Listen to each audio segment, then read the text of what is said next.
कितनी बार तुम्हें कहा है हादिया, यूं रोने धोने से काम नहीं चलेगा। तुम डरती रहोगी और वो तुम्हें डराता रहेगा। यही जमाने का असूल है। तुम कुर्बान होती रहोगी और वो कुर्बान करता रहेगा। बताओ मुझे, क्या कह के ब्लैकमेल कर रहा है वो तुम्हें? पहले मेरी वजह से मेरी बहन की खुशियां लुट गई और अब काशान कह रहा है कि अगर मैंने उसकी बात ना मानी तो वो बतूल का घर बर्बाद कर देगा, आशिर को सब कुछ बता देगा। क्या बताएगा वो आशिर को? यही कि वो साहिल से मोहब्बत करती है। और तुम्हें क्या लगता है तुम्हारे यूं उसका जुल्म बर्दाश्त करने से वो ये सब करने से रुक जाएगा?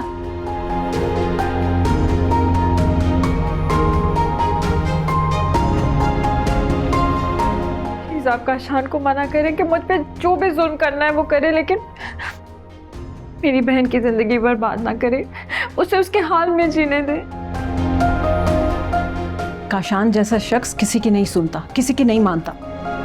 और बतूल की तुम फिक्र मत करो, उसके ससुराल वाले सिर्फ मॉडर्न नहीं है, पढ़े लिखे और समझदार भी हैं। वो काशान की वजह से अपने घर का सुकून तबाह नहीं करेंगे। तुम बस अपनी फिक्र करो, खुद को संभालो, क्योंकि गरीब की वाहिद ताकत इल्म है बेटा।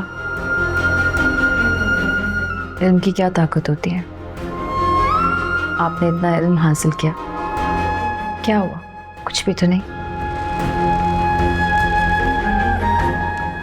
मैं तुम्हारा तंज समझ सकती हूँ।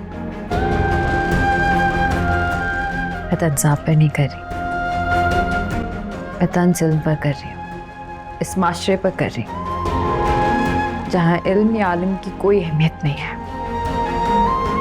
देखो हादिया, तुमने पढ़ लिख के कोई आलिम या टीचर नहीं बनना। तुम्हें सीएसएस का इम्तहान पास करना है, तुम्हें पुलिस में जाना है, असिस्टेंट कमिश्नर लगना है।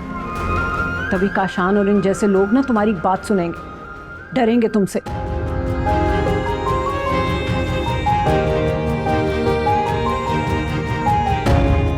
तुम्हें साबित करना है कि औरत कमजोर नहीं है और ना ही औरत होना कोई जुर्म है। मैं तुम्हारे हाथ काशान जैसे लोगों के आगे जुड़े हुए नहीं, बल्कि उनके गिरेबानों पे देखना चाहती हूँ।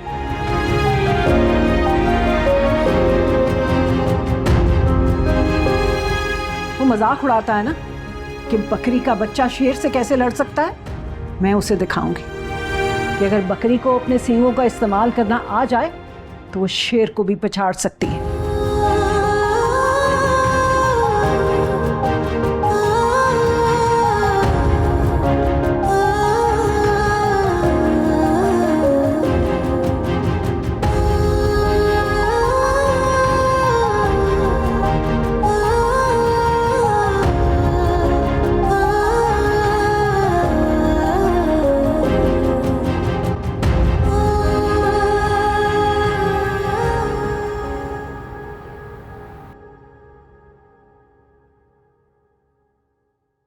अस्सलाम वालेकुम।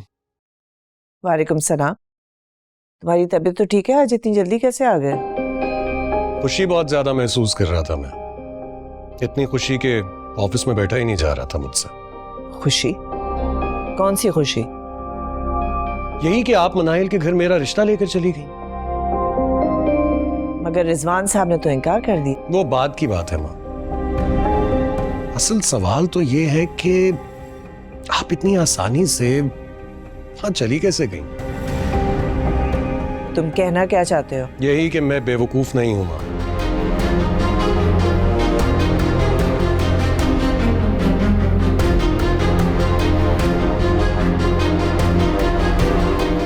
इसका मतलब है मनाहिल ने ऐसे सब कुछ बता दिया? उनकी आपस में मुलाकातें दोबारा शुरू हो गई, बात वहीं आ गई जहां खत्म हुई थी। ये बाबा हादिया को लेकर क्या बात कर रहे थे? अरे हादिया को छोड़ो तुम। हादिया तो हमारी जान का ऐसा रोग बन गई है जो लगता है कब्र तक हमारे साथ जाएगा। खैर, तुम अपनी बताओ, खुश हो ना ससुराल में? जी, मेरे ससुराल वाले भी बहुत खुश हैं। क्या वो अपनी दिली ख्वाहिश के मुताबिक मुझे अपनी बहू बना कर ले गए। मैं तुम्हारे ससुराल वालों की बात नहीं कर रही, तुम्हारी बात कर रही हूँ। मैं मुझे समझ में नहीं आ रहा तुम अपना कौन सा ऐप छुपाने के लिए ये सब हरकतें कर रही हो। ऐब नहीं छुपते,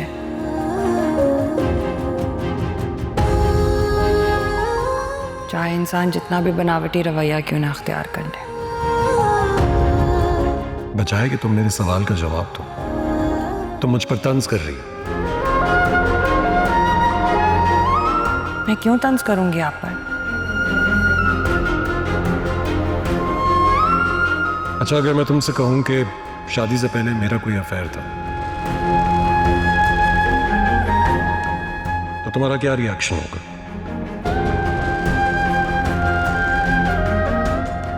कुछ भी नहीं।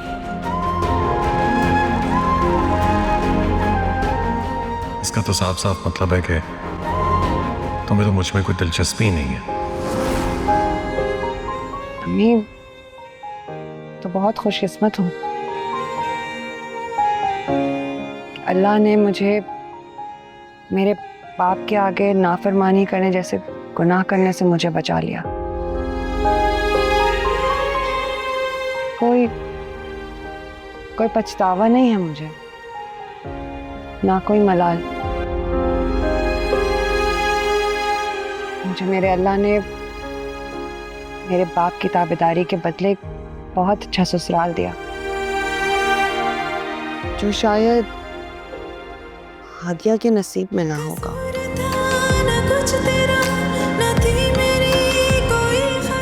जीती रहो बेटा, खुश रहो।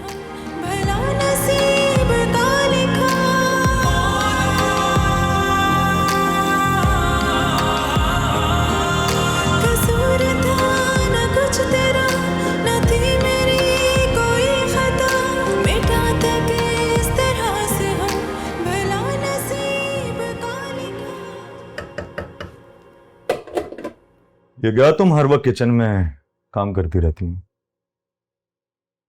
खाना बना रही हूँ।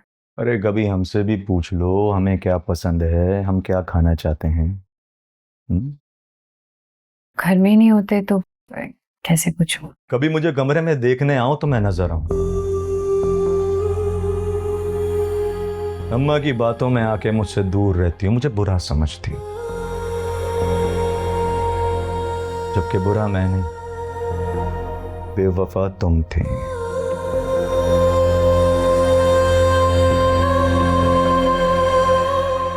आशिर की डोली में बैठने को तैयार हो गई थी। इधर आओ, बैठो। शुक्र करो कि मैं अब भी तुमसे मोहब्बत करता हूं। और ये बड़े बूढ़े हैं ना, ये अपनी जिंदगी जी चुके हैं। अब हमारा वक्त है। मैं फिर से समझा रहा हूं, अपनी मर्जी से अपनी जिंदगी जियो, एंजॉय करो अपनी जिंदगी। मैं मानता हूं कि माँ बाप की इज्जत करना फर्ज है, लेकिन ये कहां लिखा है कि माँ बाप बच्चों की जिंदगी में दखल अंदाजी करे? हाँ, कहां लिखा है? अरे वो जी चुके हैं अपनी जिंदगी। तुम मेरे कहने पर हर बुरा काम छोड़ क्यों नहीं देते? बुरा काम?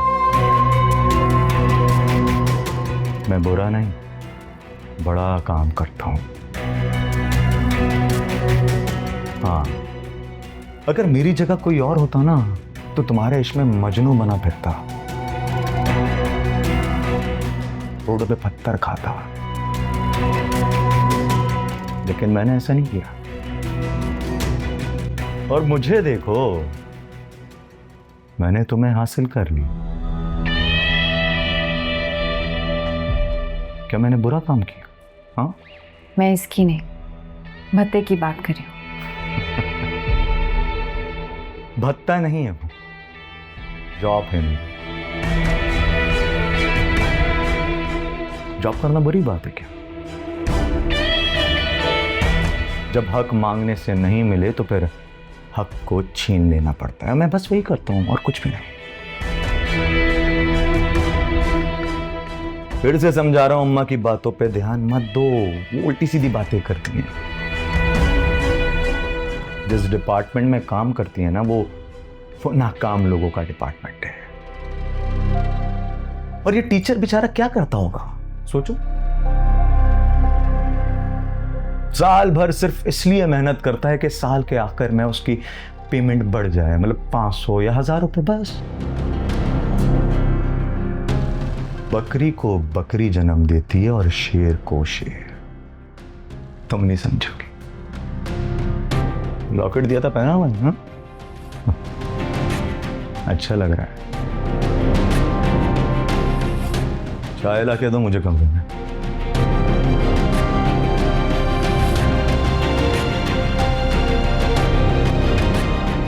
तुम्हें साबित करना कि औरत कमजोर नहीं है और ना ही औरत होना कोई जुर्म है। मैं तुम्हारे हाथ काशान जैसे लोगों के आगे जुड़े हुए नहीं, बल्कि उनके गिरेबानों पे देखना चाहती हूँ।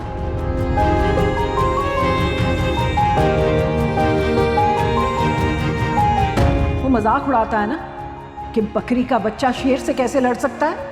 मैं उसे दिखाऊंगी कि अगर बकरी को अपने सींगों का इस्तेमाल करना आ जाए तो वो शेर को भी पछाड़ सकती है।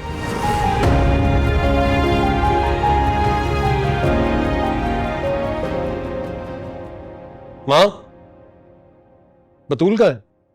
अपने घर गई है। ये आजकल वो अपने घर कुछ ज्यादा नहीं जाना शुरू हो गई। तो क्या हुआ, ये उसका राइट है, तुम्हें क्यों एतराज हो रहा है? मुझे क्या एतराज हो सकता है भला? मैं तो उसकी कन्वीनियंस के लिए कहना चाह रहा था कि वो ऑल द वे जो अपने घर जाती है, साहिल से मिलने के लिए मेरे दफ्तर आ जाया करे।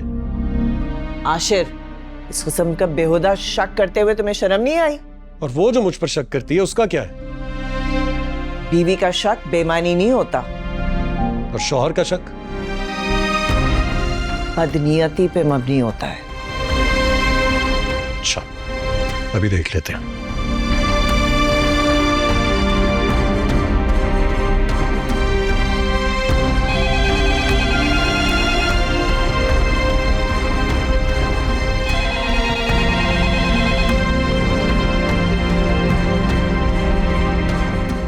जी सर, अस्सलाम वालेकुम। वालेकुम अस्सलाम। साहिल है ऑफिस में या घर चले गए? सर अभी तो यहीं थे। अच्छा,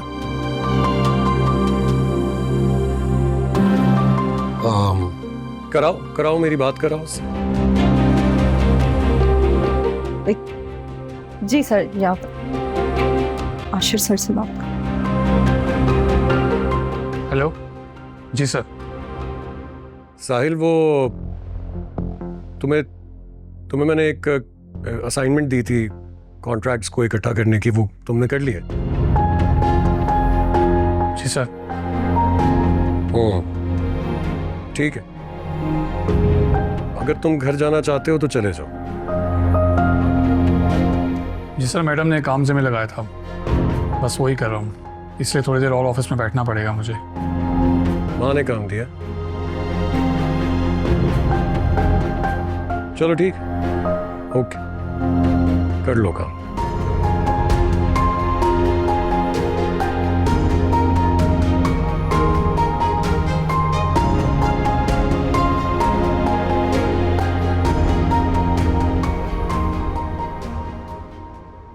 हो गई तसल्ली तुम्हें?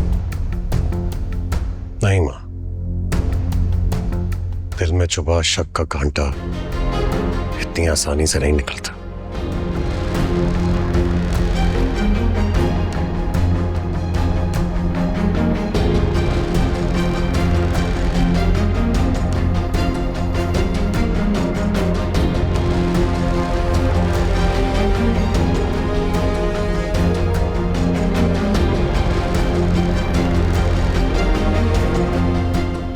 कैसे राजी किया जाए? वो तो हर सूरत बतूल की फेवर करती है। जब तक बतूल के खिलाफ मुझे कोई ठोस सबूत नहीं मिल जाता, माँ मुझे मनाहिल से शादी करने की इजाजत नहीं देंगी। लेकिन ये सबूत साहिल के अलावा क्या हो सकता है? धोखा? कौन सा धोखा आशिर साहब? यही कि तुम बतूल से मोहब्बत करते थे। ऐसी कोई बात नहीं है सर। ऐसी ही बात।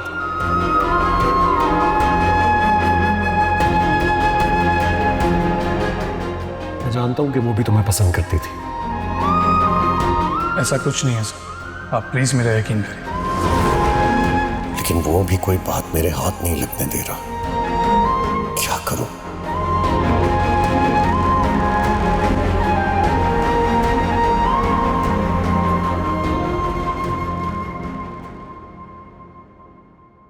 जब तुम मेरी जिंदगी से चली गई हो तो फिर मेरे ख्वाबों और ख्यालों में क्यों आती हो तुम?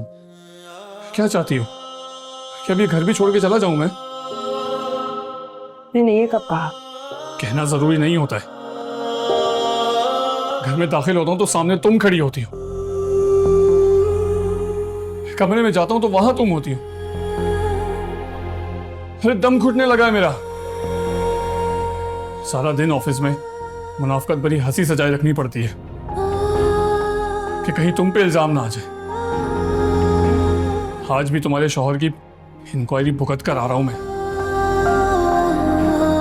अरे सारा दिन झूठ बोलना पड़ता है कि मेरा तुमसे कोई ताल्लुक नहीं है।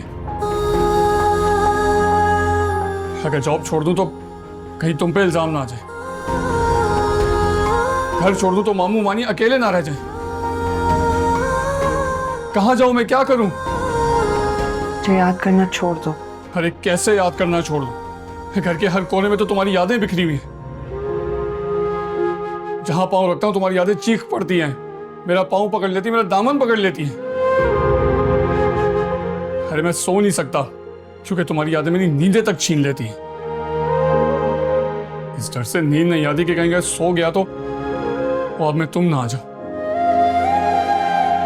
अब क्या सांस लेना भी छोड़ दूं? क्योंकि हर सांस में तो तुम बसी हो ना। यानी तुम्हारी मोहब्बत इश्क में बदल गई है। साहिल, मैं तो तुम्हें कहने आई थी कि भूल जाओ मुझे। साहिल, भूल जाओ मुझे। साहिल, भूल जाओ। बतूल, क्या ये वाकई तुम हो? हाँ हाँ हाँ साहिल, मैं हूं। और यकीन कर लो कि अब मैं मिसेस आशिर हूं। मैं जानती हूं मेरा यहाँ आना तुम्हें अजियत देता है, मैं क्या करूं? मेरे माँ बाप को देखने, उनसे मिलने आना मजबूरी है मेरी।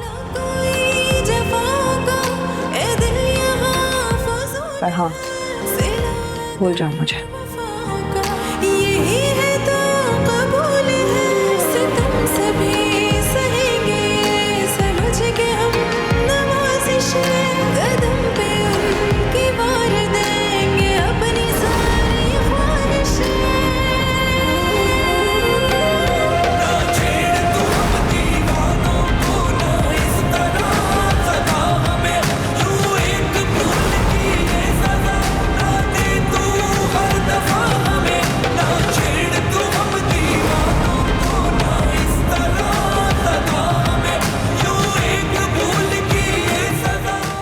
काशान, अब क्या है? कहाँ जा रहे हो? खाना खा लो। ये घर में पक्का खाना, सब्जियां, सुबह दोपहर शाम। पेट खराब हो गया मेरा। अम्मा, हम ना दुनिया में ना अय्याशी की जिंदगी गुजारने हैं, ये कैदियों वाली नहीं। मैं तो यही कुछ अफोर्ड कर सकती हूँ। अच्छा, चलें, कोई बात नहीं। ये रखिए, आज से किचन का खर्चा मैं दे, कोच मंगवा लीजिएगा। मुझे हराम की कमाई नहीं चाहिए। अरे अम्मा, क्या सोचती रहती हैं? इस हलाल की कमाई से ना ये सब्जी अब्जी भी अफोर्ड करना मुश्किल है। तो रखें, मंगवा लीजिएगा। तुम्हें क्या लगता है ये जो सब कुछ तुम कर रहे हो बिल्कुल ठीक है? लोगों को लूटना, उनको ब्लैकमेल करना, खून चूस रहे हो तुम उनका। और अपने पैसे रखो अपने पास, मुझे नहीं चाहिए। क्यों नहीं समझ रही? ये इंसान ना, ये जो करोड़पति अरबोपति है ना, ये ऐसे ही नहीं बने। एक इंसान दूसरे इंसान का खून चूस के यहां तक पहुंचे। और ये जो पूरी दुनिया है ना, इसके अंदर हम सब गिद्ध बने। हर कोई एक दूसरे का गोश्त ही नोच रहा है और कुछ नहीं कर रहा। गोश्त ही नोच रहा है ना, कम से कम अपनी बीवी को ब्लैकमेल तो नहीं कर रहा।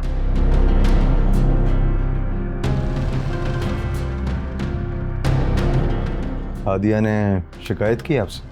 तुम्हें क्या लगता है मैं अंधी हूं, बहरी हूं या बेवकूफ? मुझे दिखता नहीं है। मुझे लगता है तुम्हारे हाथ में उसकी कोई कमजोरी आ गई। अरे उसकी कमजोरी मैं था अम्मा। और उसका तुम फायदा उठा चुके हो। अब बस कर दो। तलाक दे दूं उसे? मैं ये नहीं कह रही। मुझे लगता है तुम उसे बतूल के हवाले से ब्लैकमेल कर रहे हो। इसका मतलब उसने आपको कुछ बताया है? नहीं, इसका मतलब है कि मेरा अंदाजा बिल्कुल दुरुस्त है। काशान, अब तुम ऐसा कुछ नहीं करोगे। आप हादिया से बोले अपना रवैया ठीक कर लें, सब कुछ ठीक हो जाए।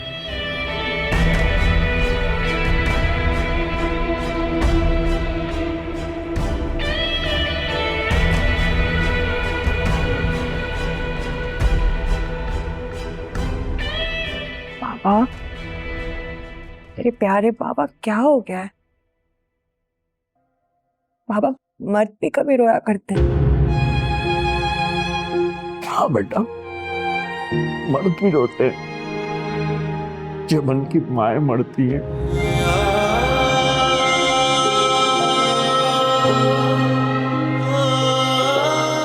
मर्द रोते हैं जब वो अपने वालिदैन खो देते।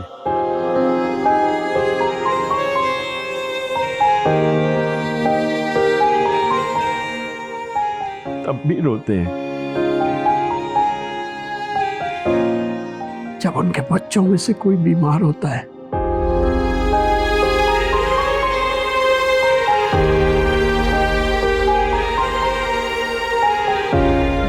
और तब भी रोते हैं जब वो अपनी बेटियों की शादियां करते हैं।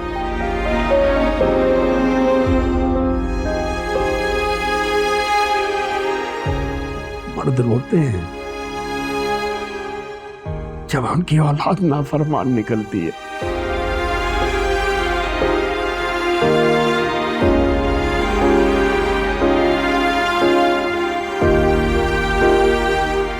मर्द बेबसी, तंगदस्ती और नाकामी के वक्त रोते हैं।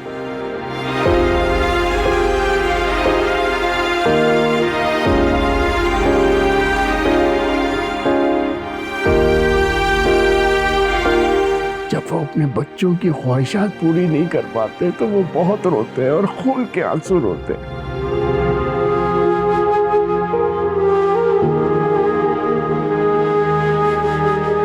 मर्द रोते हैं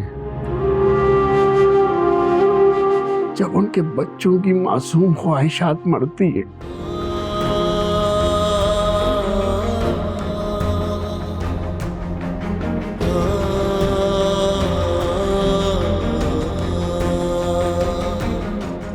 जब बहुत रोते हैं जब उनकी बेटियों के घर आबाद नहीं हो पाते।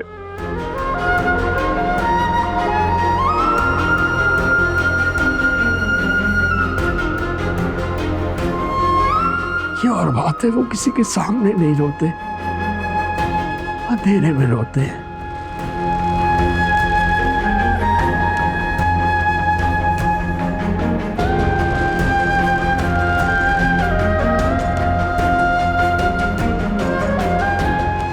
बारिश में भी रो लेते हैं,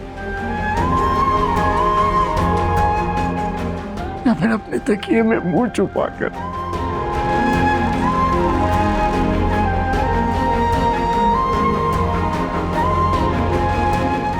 उनके आंसू गाल पर नहीं, दिल से निकलकर दिल पर गिरते हैं।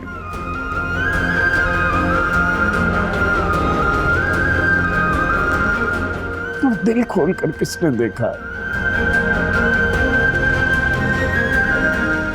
दिल में दफन जज्बात, नाकाम हसरतें, अरमान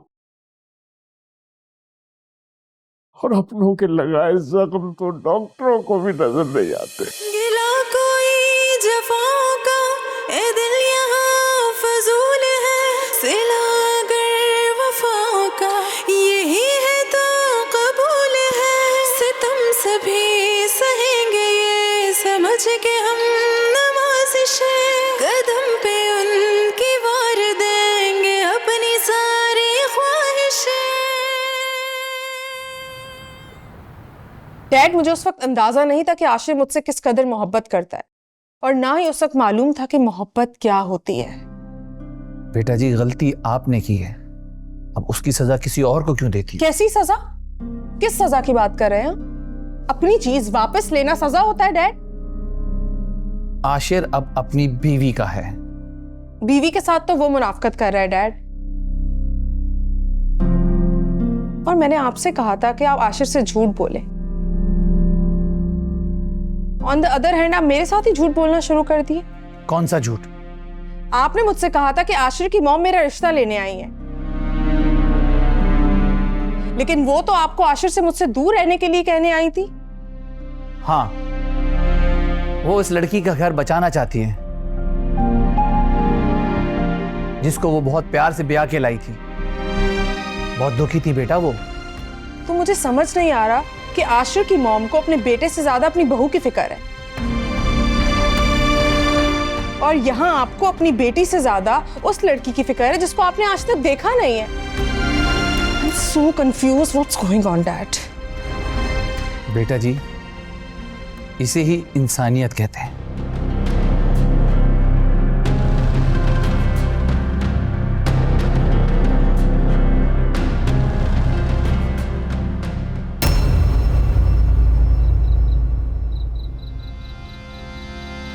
कसूर था न कुछ तेरा, न थी मेरी कोई खता, मिटाते किस तरह से हम भला नसीब का लिखा।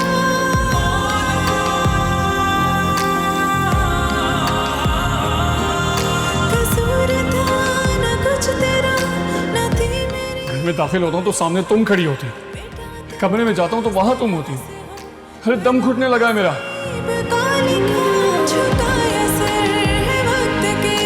सारा दिन ऑफिस में मुनाफकत भरी हंसी सजाए रखनी पड़ती है कि कहीं तुम पे इल्जाम ना आ जाए। आज भी तुम्हारे शौहर की इंक्वायरी भुगत कर आ रहा हूं मैं। इस डर से नींद नहीं आती कि कहीं सो गया तो और मैं तुम ना आ जाओ। क्या सांस लेना भी छोड़ दूं? क्योंकि हर सांस में तो तुम बसी हो ना।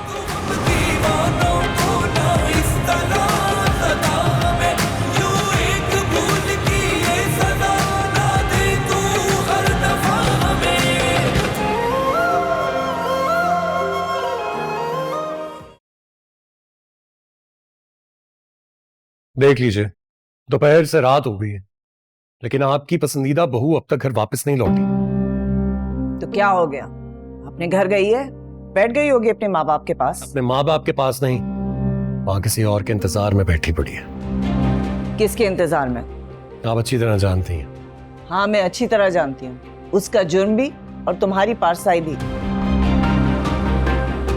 बतूल ने हम सब की इज्जत बचाने के लिए अपनी मंगनी तोड़ी और तुमसे शादी की, और तुमने उससे शादी की सिर्फ माँ से मुनाफकत करने के लिए। जब मनाहिल वापस आई तो तुम्हें माँ का ख्याल ही नहीं रहा। ऐसी बात नहीं है। वो मुझसे पूछे बगैर वहां गई और वहां जाकर बैठी गई है। उसके माँ बाप को उसकी जरूरत होगी, फजूल में नहीं बैठती है वो वहां।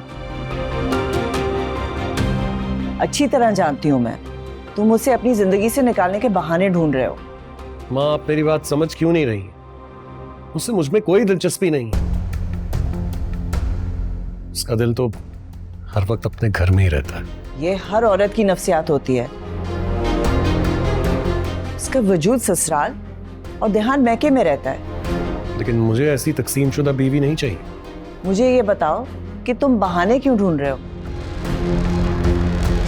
मैं सब समझ रही हूँ। मुझे किसी बहाने की जरूरत नहीं है माँ। मैंने आपके कहने पर आपकी पसंद की लड़की से शादी की। मगर वो वैसी नहीं है जैसे आपने बताया था। वो मेरी उम्मीद से भी ज्यादा मुखलिस और ताबेदार है। आपके लिए होगी, लेकिन मुझे अब सिर्फ मनाहिल से शादी करनी है। ऐसा सोचना भी मत आशिर, मैं ऐसा कभी नहीं होने दूंगी। जानता हूं, इसलिए गई थी ना आप रिजवान साहब के पास, उनको ये कहने के लिए कि वो मनाहिल को मुझसे मिलने से रोक दें। हाँ, मैं हर मुमकिन कोशिश करूंगी कि तुम दोनों की शादी कभी ना हो। ठीक है मैम, बिल्कुल ठीक है,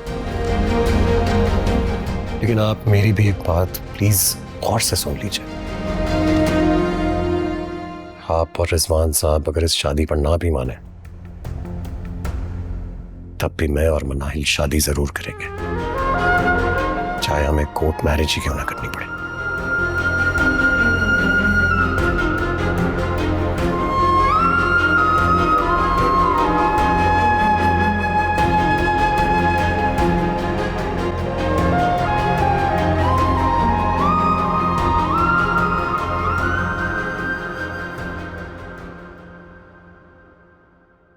बतूल चली गई?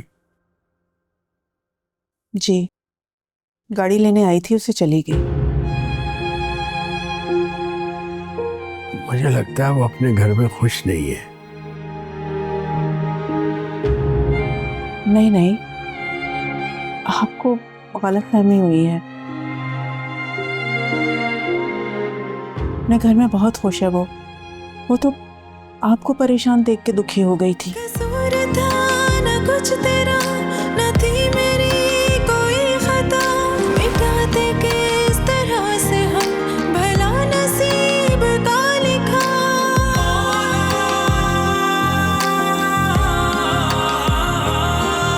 कसूर था न कुछ तेरा, न थी मेरी कोई खता, मिटाते किस तरह से हम भला नसीब का लिखा। झुकाया सर है वक्त के ही फैसला को मान कर, लुटा दी अपनी हर खुशी अपना के ही ना। मेरा दिल कहता है कि कोई गड़बड़ जरूर है, कुछ होने वाला है।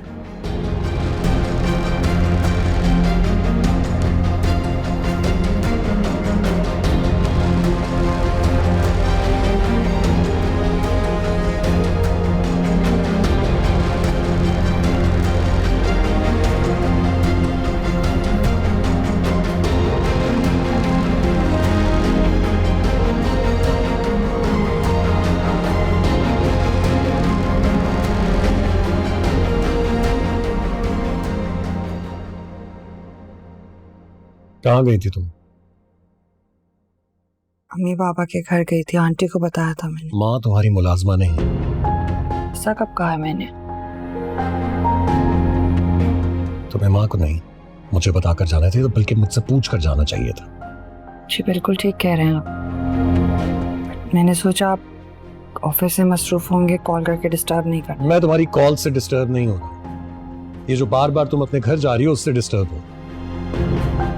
पापा परेशान है, उनके लिए गई थी। आपको अगर नहीं पसंद है तो आइंदा नहीं जाया करूंगी। मुझे क्यों महसूस हो रहा है जैसे तुम्हारी दिलचस्पी तुम्हारे वालिदैन में नहीं, किसी और में। आशिर प्लीज मुझ पर कोई इल्जाम मत लगाइएगा। मैं इल्जाम नहीं लगा रहा हूं, तुम मुझे धोखे में रख रही हो। तुम मुझे सच क्यों नहीं बता देती? हम दोनों इस खामखा की परेशानी से बच जाएंगे। कौन सा सच? देखो बतूल, किसी को पसंद करना कोई बहुत बुरी बात नहीं होती। माँ बाप की खातिर, उनकी इज्जत की खातिर अपनी मोहब्बत की कुर्बानी दे देना बहुत अजमत की बात है। और अपने शौहर के सामने सच बोलना, इससे अफजल कोई काम नहीं। पहले भी बता चुकी हूँ आपको आशिर, साहिल से मंगनी बाबा की ख्वाहिश से हुई थी और आपके साथ शादी भी उन्हीं की मर्जी से हुई है। वो तुमने झूठ बोला था। मुझे सच बताओ। सच सुन लेंगे आप? हाँ सुन लूंगा और बर्दाश्त भी कर लूंगा। कौन है मनाहिल?